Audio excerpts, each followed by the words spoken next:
Hey everybody, so welcome back to the channel. You got the Carman here, and once again I'm describing or going over a problem that affects anyone that owns a Sebring with a 2.5 V6. If it hasn't affected you, it's going to affect you, and that problem is a no start condition based on a problem with the distributor. Now there's all kinds of cute little ways you can test this, but first off, let me just start by saying this.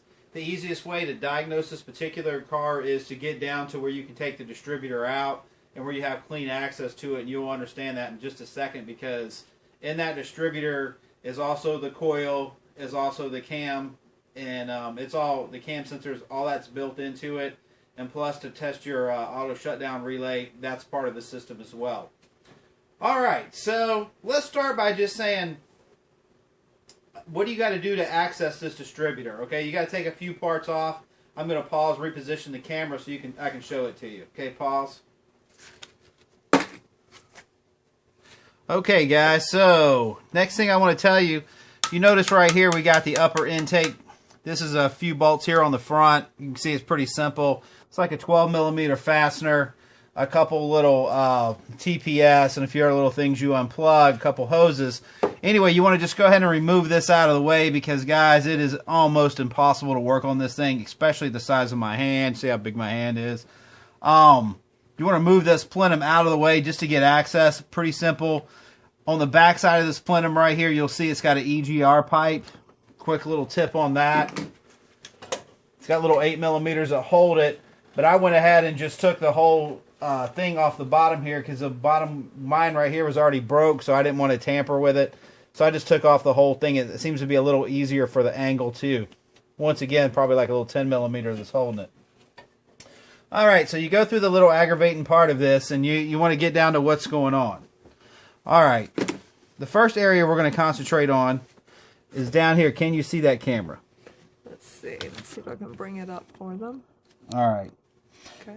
You'll see that hole down there with all the oil on it? That's where your distributor goes. I'm going to show you what it looks like. But these two studs right here that come out got two 12mm nuts on the end of it. And basically there's a ring in there, and it sucks in there so tight you can't get it out. Alright, pause. I'm going to grab that real quick. Alright, guys. So if the distributor was sitting inside the car, it would look something like this. There's your coil tower right there. You'll get people to tell you to check that, but you can see mine's completely cooked. I don't know if you can tell on there. But anyway, it sits in there like this. So you've got all these things on top of this, and you're supposed to be able to try to access this at some crazy angle, squeeze it. And by the way, just in case you're wondering if you can get your hands in there small enough to get it, right there on the very edge of it, it's just a push down tab. You can push down. And then for your ASD supply, same thing, just a push down tab, and it pulls off. Okay, so it sits in there like this, but guys, you can't just put your hand in there. If you were able to get the two nuts off and you were trying to pull it out, you just can't get it out because it's just got such a hard suction on it. See that ring? And sometimes, guys, that ring right there is what fails. And if you notice on this one, see all the oil that separate or drip down and now it's went into the distributor itself. You can see inside the ring here.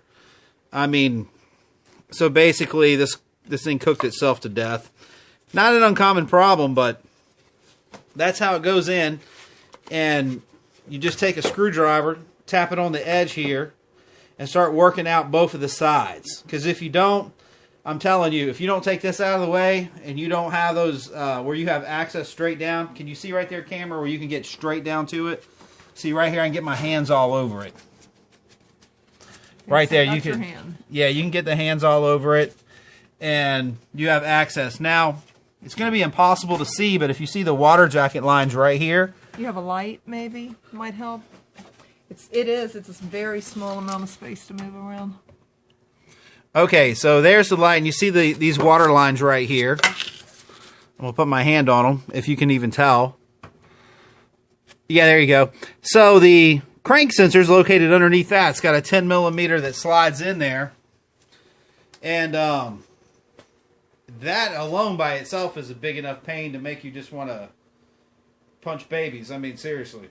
But if in fact you do get down to this point and you have no crank issue, and this is kind of where you're at, now that you know kind of how to access it, let me tell you what you're looking for when you get there. On the number 1 pin, I believe it's the number 1 or number 6, one end of this is a ground and the other end's a ground, but it's a ground which is the ignition coil feed. So when you turn the key in the on position, you should have a ground showing at both corners of that, and also an 8-volt positive, I think, on the number 4.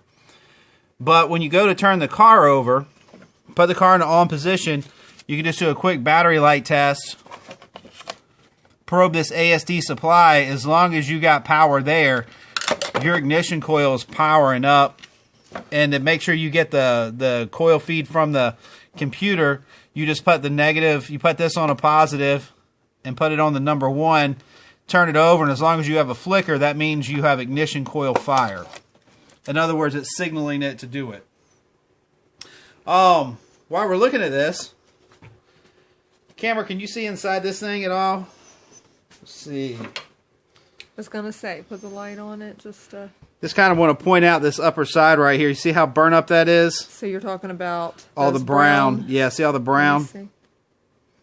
So about right there. Look at that. The little pageant princesses touching car parts. Ha. Anyway, guys, so this is definitely my problem. Another thing you can do when you're trying to make sure that there's a few things that may be besides this that you want to verify ahead of time. See this block right here, this relay? Have someone turn your key on and feel it. If you feel that clicking on, that's your auto shutdown relay. If it's kicking on, more than likely you got a bad distributor. Of course, you can have a fuel supply issue like a bad fuel pump or something like that. But 9 times out of 10 with these cars, you're dealing with the distributor. And once again, you got so much going on here. I mean, you got the coil, you have a cap, the rotor, you have the cam sensor located under here, and there's just so many things these units do that can really come back and bite you. Now people say, well, can I go get one at AutoZone, or is it better to get one brand new from the dealer, AutoZone, or junkyard? Well, this particular case, I would suggest it this way. If you can afford to buy a brand new one from the dealer, by all means do it. If you can't, I understand that too, but your second best option is to get one from a junkyard. And as far as that goes, I would go to car-parts.com. Car-parts.com. Huge used car parts. Pretty self-explanatory. Just tell them you're looking for the distributor, put your car in, and you should be able to pick one up for less than $100. Or, in my case, I just went down to my local pick-a-part and picked one up for $35. So you could go from $1,000 down to $35. It just kind of depends on what you want to do or how you want to spend it or whatever. Me personally, I try to do as inexpensive as possible.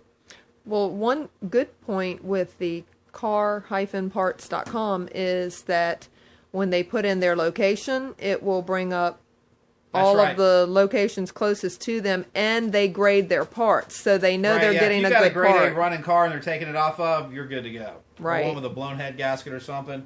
To me, I've always been a big fan of recycling parts, just because, I believe in kind of a green world if we can get to it. Stop wasting so much crap. But anyway, another day, another story. If you want to fix your car, do it yourself. You can. You can do it pretty simple. Just keep in mind a few basic rules when you're in here. Replace the whole unit. Don't do part of it. Go ahead and do the crank sensor while you're at it, because it's such a pain that you do not want to deal with it a second go around the block. Also, it's a great time to change the plug and wires, because you literally have to take the plenum off to do it anyway. So just go ahead and figure it an all-day maintenance job for yourself, and you should be good to go. Do me a favor, guys. Subscribe. If you have any questions about this, let me know. I know this is a really aggravating problem that happens to cars. But with a little bit of patience, a little bit of work, tenacity, you can do it, and you can do it pretty inexpensive. So it's not the end of the world, but it may be the beginning of a little bit of a journey. You got it first on the Car Man. Come by and see me, subscribe, stay in touch, all that good stuff. Peace. And remember, my sweetheart is the big wig, high dollar contact, whatever you want to call her. Just kidding. She doesn't like all that notoriety, but No. She's the rep for Virginia for Home Front Hugs. It's a great program. Supports veterans that are abroad. Veterans. Active duty, I'm sorry. So and veterans. And their families. Veterans as well. Yes. But, yeah, so she supports that. I support that. Basically, you adopt a veteran that an active duty guy that may be stationed somewhere around the world. Great program. Send them a little something, once a month just from home. Say, thinking about you. Here's a candy bar, whatever. We care. Just that we care. That's all it is. It's a morality thing. Morality. Morale. It's a morale thing. Morale. Yeah. It's morale. And you can get your kids involved. Get your kids involved, man. Get everybody involved. It's great. Anyway, keep supporting the car, man, because we're getting bigger and bigger every day. See you on the next flip.